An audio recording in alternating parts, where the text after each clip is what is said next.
I think one of the things that I think is important in content strategies is a sort of sense of authenticity about the companies it represents. I think that for me was always something.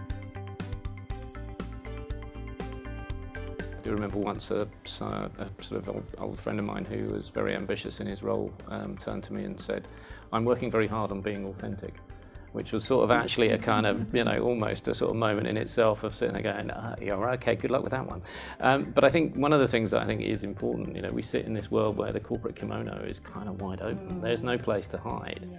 And content becomes a kind of way in which you expose yourself at some level. Has any of you guys ever felt maybe actually a content strategy was slightly disingenuous, or that actually should we really have gone down that route? Or, you know, because I think we do see a lot of stuff out there that, you know, doesn't feel very kind of, I don't know, it's just, the influencer marketing is an interesting part for me, because once you get into that, buying someone who's prepared to say nice things about your product in their Instagram feed is fine, but does it work? And is it going to work in the long term? Just last week, there was a gentleman, a photographer, who got called out. He was an influencer hired by Sony and a couple of other camera companies to post, you know, photos and leverage the mirrorless line of cameras that were coming out. And it turns out, did anybody see this article? It just came out last week. It turns out he was taking stock photos from Unsplash and other, you know, stock photography sites and calling them his own and putting them up there. And the companies were using these and buying this, and he got called out, he got caught, and he had to admit that he was a fraud. So I think, you know, influencer marketing is certainly a huge opportunity, but, you know, you have to make sure that influencers, number one, trustworthy, and number two, aligned with your brand in the long run. I think a lot of people are just jumping on whoever's hot at the moment, and that's a dangerous tactic. You never know what's around the corner. Absolutely. And that can really go down a path of lack of authenticity that can hurt your brand. So when we introduced influencers at Western Union, we did put a couple of filters. First, we would have loved to have people with really, really high reach, but we realized that those weren't really within our, you know, we weren't appealing to them, they weren't attractive to us, because we couldn't make them, connect them to the brand authentically and get them to create content, because they weren't customers.